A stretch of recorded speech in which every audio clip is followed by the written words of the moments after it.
What's up guys, welcome back to the Commander Lair. It's Joey here, and today I'll be making a video for one of my subscribers. I asked all of you to give me a commander or a theme and I'd make a video for you. So this is my video for Jasper Lyric, who asked for a Wolf Tribal deck in the last video that I posted this morning, so here you go. Please feel free to give me a deck and I'll also make you a video. Upon creation, this is a $40 deck. Obviously Tovolar from the new Midnight Hunt decks or Gruul are the best colors for Wolf Tribal, but I figured that'd be pretty boring and it might get a bit stale because it's pretty generic. So I went for Tolsimir for Enter Wolves, which is 2 green and a white for a 3/3 legendary creature Elf Scout. So itself's not a wolf, but when it enters, you create a Voja for Enter Elves, a legendary 3/3 green and white wolf creature token. That's not particularly relevant, it's a nice body, but the main ability is whenever a wolf or ETB is under your control, you gain 3 life, and you may have that creature fight up to one target creature opponent controls. So we aren't really focusing on that 3 life, although the fight trigger can be nice, although a lot of our wolves are pretty small, and our commander is quite expensive, so we're not really planning around having Tolsimir out on the battlefield. Realistically, what we're going to do is make lots of wolves, buff them up, and then swing for the win. So our first category will obviously be wolves, and there are a decent amount of wolves, but there aren't enough for a specific theme in the deck. So mostly this is just good stuff wolves, and I have a general attacking theme with a sub-theme of like token creation. This is perfectly embodied through Cassie Cagebreakers. It's 4 and a green for 3/4. It's a human rogue, so it's not actually a wolf, which can be unfortunate, but it's not too big of a deal. But when it attacks, you put a 2/2 green wolf creature token onto the battlefield, tapped and attacking for each creature card in your graveyard. So basically, this attacks, makes a lot of wolves, and they attack as well, and we can make them bigger. Nightpack Ambush is similar. It's 2 green for a 4/4 wolf. It has a Lord effect, so other wolves get +1/+1, which is a nice little pump for us. And at the beginning of your end step, if you didn't cast a spell this turn, create a 2/2 green wolf creature token. So this isn't too important, as it generally won't trigger, because we do mostly perform it for creatures, which is sorcery speed, but it can be a nice trigger just in case. So our next creature is Wolf by Elemental. It's 2 green for a 4/4. When it ETBs, put a 2/2 for each time it was kicked, and it has multi-kicker for a green. So effectively, on top of that original 4, it has pay a green for 2 attacking power, which is pretty good. And can really just get our board going really quickly out of nowhere if we have enough mana. Hollowhenge Overlord is 4 green for a 4/4 wolf with flash. So you can play this the upkeep before. The unstep before our turn. At the beginning of your upkeep, for each creature you control, it's a wolf or a werewolf, create a 2/2 green wolf creature token. So this is amazing. It effectively doubles our board. One of the best cards in the deck. So for any amount of creatures that we have, we get that many wolves again, which is amazing. And so that could just make our board absolutely massive. Although it is a bit slow, and we don't really have any haste effects in this deck, it's still pretty useful. But now we've made a board full of a bunch of 2/2s. How do we win with them? Pumping our creatures is of course the best way to do this. Primal Force Mage is one of the only cards I put in the deck to actually synergize with our commander properly, as it's 2 and a green for a 2/2. When another creature ETBs, it gets +3/+3 until end of turn. So this is great for the fight trigger because often it can make them survive, and it can be really good for clearing out our opponent's boards. Also working as a pseudo removal card as well as just a pump. Mirror Entity is 2 and a white for a 1/1 changeling. You can pay X in creatures you control become XX and gain all creature types in the end of turn. So this is great because any value piece we have, like Tolsimir, can become a wolf, which means they're susceptible to other pump effects. And also just making our board the same size as any amount of our creatures or any amount of mana that we have.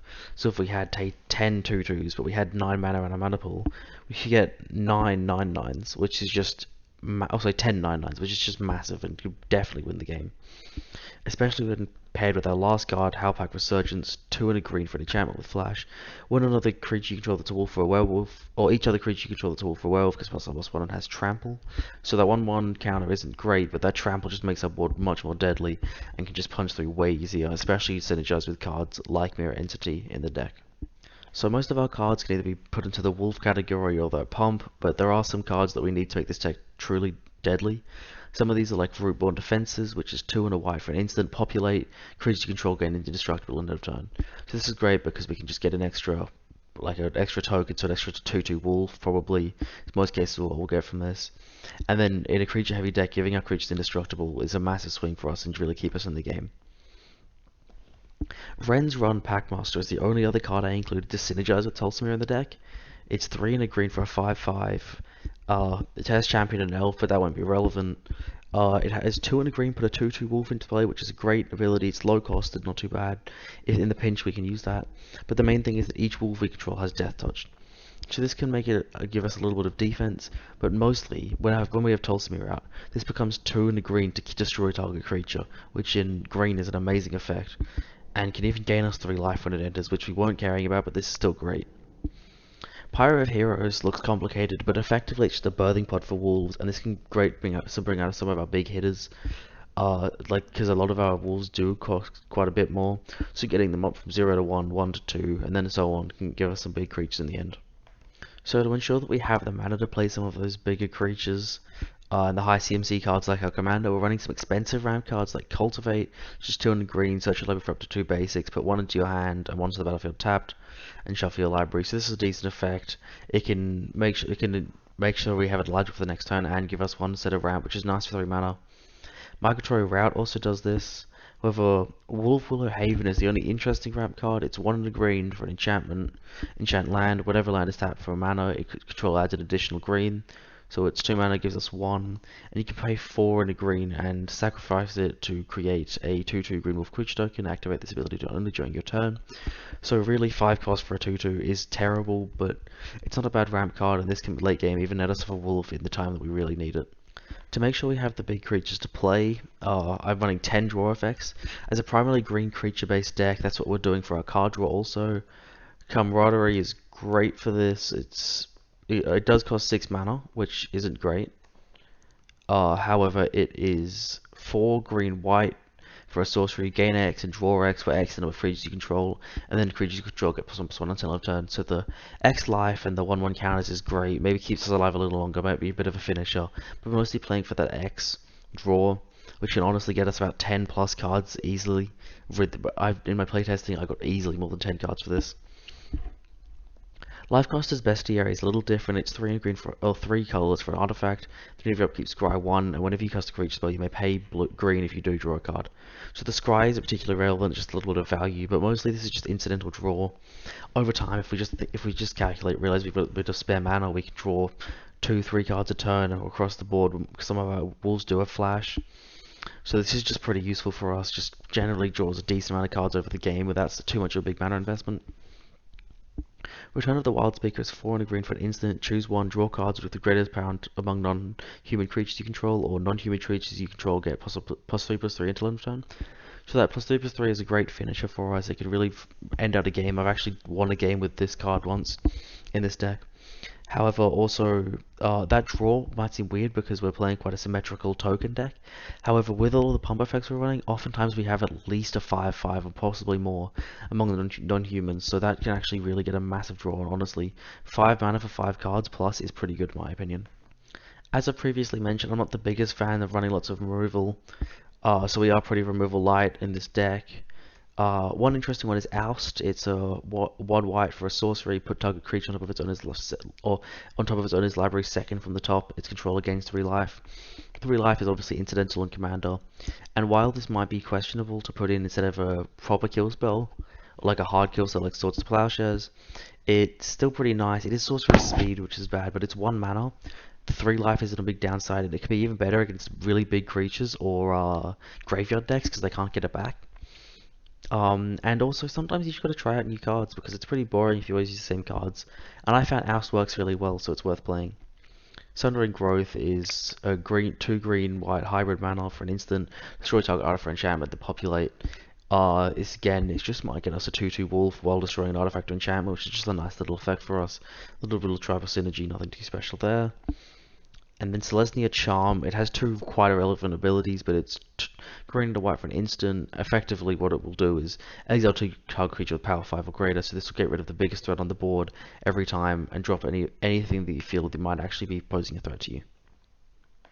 If we do end up falling really far behind, which we can do, someone really affects our board, our board wipes can bring us back. Hour of Reckoning can even help us when we're in the lead. It's 4 white, white, white for a sorcery with Convoke, Destroy all non-token creatures. This is great because obviously we run a lot of tokens, so oftentimes it can keep our board intact and kill our opponents to give us a pathway to victory. Or if there is another token player at the table, you can actually play this pretty politically. I've done this before actually with this card, where you can offer someone to, to board wipe like this, use this card, and if they say yes, you can, get a bit of some goodwill going on, some favor, so they don't attack you, or you kind of team up against everyone else and then turn on each other later. Hopefully by that time we build a board state to win. Cleansing Nova can help us when we are fully behind though. 3 white white for a sorcery, you choose either destroy all creatures or all artifacts and enchantments.